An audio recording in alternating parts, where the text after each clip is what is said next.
একটা প্রশ্ন দিয়ে শুরু করা যাক। আমি যদি বলি এখন যারা সবচেয়ে বেশি মানবতার কথা বলে তারাই কোটি কোটি নিরীহ মানুষকে হত্যা করেছে, বিশ্বাস হবে? জানি বিশ্বাস করবেন না। আমার সাথে শেষ পর্যন্ত থাকুন, আমি প্রমাণ সহকারে সব কিছু দিয়ে দেব। আপনি কি জানেন গত 1000 বছরে পৃথিবীর যত নিরীহ মানুষ মারা গেছে তাদের বেশিরভাগই মারা গেছে কোনো ব্যক্তিগত শত্রুতার কারণে নয়, বরঞ্চ এমন সব সিদ্ধান্তর কারণে যেগুলো নেওয়া হয়েছিল দূরে বসে শক্তিশালী মানুষের টেবিলে। এই 1000 বছর অগণিত যুদ্ধ, কোটি কোটি লাশ, কিন্তু প্রশ্ন হলো কে মেরেছে, কবে মেরেছে, কেন মেরেছে, আর এর প্রমাণই বাকি। আজ আমরা কোনো গল্প বানাবো না, আজ আমরা শুধু ইতিহাস পড়ব, নির্মম, ঠান্ডা, প্রমাণ ভিত্তিক ইতিহাস। চলেন বেশি কথা না বাড়িয়ে মূল ভিডিওতে প্রবেশ করা যাক।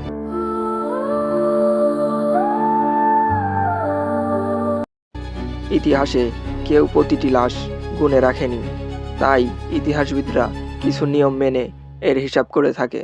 যুদ্ধ, গণহত্যা, রাষ্ট্রীয় নীতির কারণে দুর্ভিক্ষ, দাসপ্রথা, এই সব কিছু মিলেই ধরা হয় মানবসৃষ্ট মৃত্যু। এই ভিডিওতে যে তথ্যগুলো বলা হয়েছে সেগুলো এসেছে বিশ্ব স্বীকৃত ইতিহাসবিদ, বিশ্বকোষ এবং জাতিসংঘের রিপোর্ট থেকে। এখানে আবেগ নেই, এখানে ঘৃণা নেই, আছে শুধু সংখ্যা আর সত্য। সময়টা মনে রাখুন 1500 সাল থেকে 1900 সাল পর্যন্ত। এ সময়ে পৃথিবীতে সবচেয়ে বড় বড় মানব ধ্বংসযজ্ঞ শুরু হয়। Spain, Portugal, Britain, France, Netherland, Belgium, এই দেশগুলো একে একে ছড়িয়ে পড়ে আমেরিকা, আফ্রিকা, এশিয়া আর অস্ট্রেলিয়ার দিকে।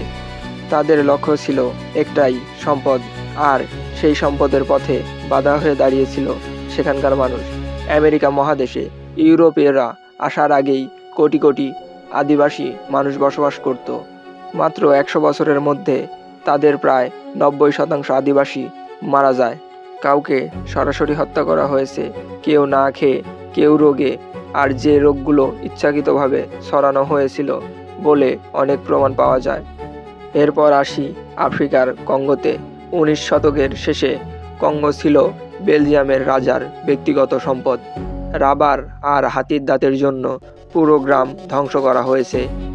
আর বেলজিয়ামের রাজার আদেশ অনুসারে যদি হাতির দাঁত ও রাবার না পাওয়া যেত তাহলে সাধারণ মানুষের হাত কেটে নেওয়া হতো।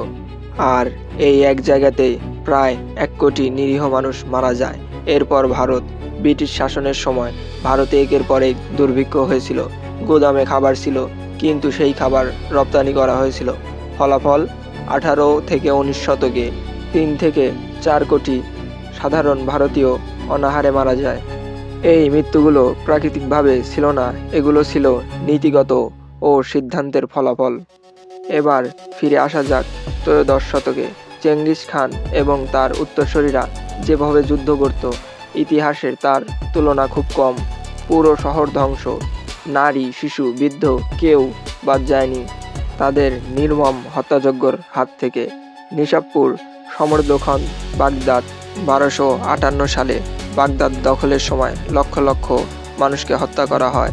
টাইগ্রিস নদী নাকি কালো হয়ে গিয়েছিল বইয়ের কালিতে, আর লাল হয়েছিল রক্তে। আনুমানিক হিসাবে মঙ্গল অভিযানেই 3 থেকে 4 কোটি সাধারণ মানুষ মারা যায়। ভয় দেখিয়ে শাসন, এটাই ছিল তাদের মূল কৌশল।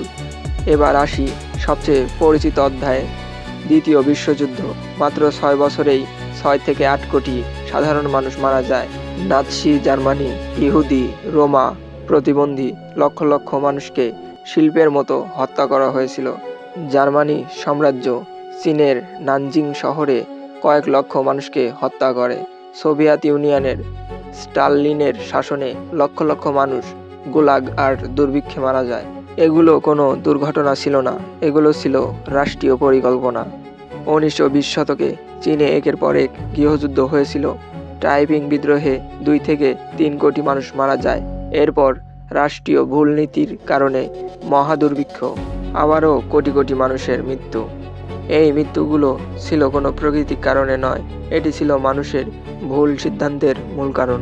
তাহলে সবচেয়ে বেশি যুদ্ধ কারা দিয়েছিল। ইতিহাসবিদদের গবেষণা বলছে 1500 থেকে 1950 সালে এই সময়ের মধ্যে সবচেয়ে বেশি আন্তর্জাতিক যুদ্ধ শুরু করেছিল ইউরোপীয় রাষ্ট্রগুলো। কারণ ঔপনিবেশ, সম্পদ আর ক্ষমতার লড়াই, এগুলোর জন্যই কোটি কোটি মানুষকে হত্যা করা হয়েছিল। এই ভিডিওর উদ্দেশ্য কোনো জাতিকে ঘৃণা করা নয়, কোনো ধর্মকে দোষ দেওয়া নয়। ইতিহাস আমাদের এটাই শিক্ষা দেয়, জাতি খুনি নয়, ধর্ম খুনি নয়, মানুষ খুনি হয় যখন তার হাতে প্রশ্নহীন ক্ষমতা থাকে।